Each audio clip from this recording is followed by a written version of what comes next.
Let's make some picks. I'm CineSport's Noah Coslov doing the picking. Ralph Russo, college football writer, Associated Press. Last week, Ralph, I'm going to give you 1.5 and 1.5 instead of 1 and 2. You had Duke over Miami. It's only fair.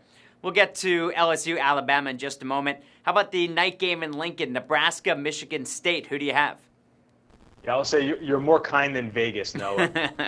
As far as Nebraska, Michigan State, this is a weird game in that it looks like this would be prime for a Michigan State blowout. Nebraska's been playing so terribly, and they've lost so many close games. Nebraska gets a little healthier this week. Tommy Armstrong comes back for the Cornhuskers.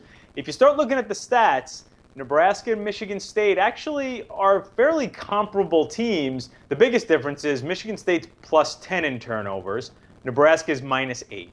I feel like Nebraska is a wounded team. I feel like it's a team that is sort of rallying around its coach. I'm going with Nebraska for the upset here. Whoa. The worst pass defense in the country going up against Connor Cook. Yeah. That's certainly a whoa. Let's move on then to Clemson and Florida State. Florida State's won 3 straight in this series.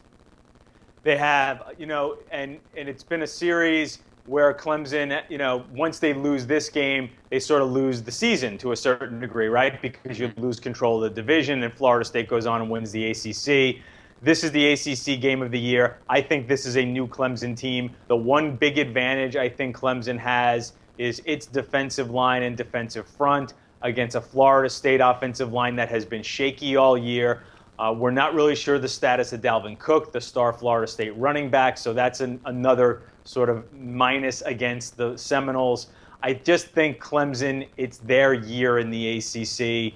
They're number 1 in the playoff rankings. They're number 3 overall in the AP poll. I don't think they slip up at home. Yeah, it's wild seeing a number 1 next to Clemson in the playoff rankings. And finally, the night game in Tuscaloosa, LSU-Alabama, the best run defense in the SEC against the best rushing offense in the conference. Who do you have?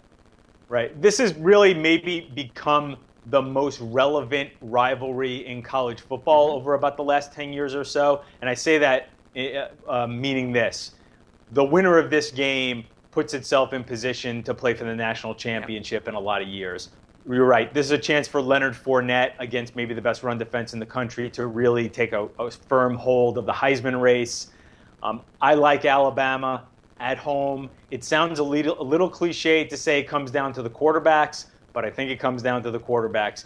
Whether Jake Coker or Brandon Harris, which one plays the better game, and maybe more importantly, which one avoids the big mistake. My guess is it's a relatively low-scoring game, dominated by running. Whichever quarterback plays better probably wins. All right, 16-11 on the season, so I'm going with you. Ralph Russo, Associated Press. Good talking to you. Enjoy the weekend, Ralph. Thanks, Noah.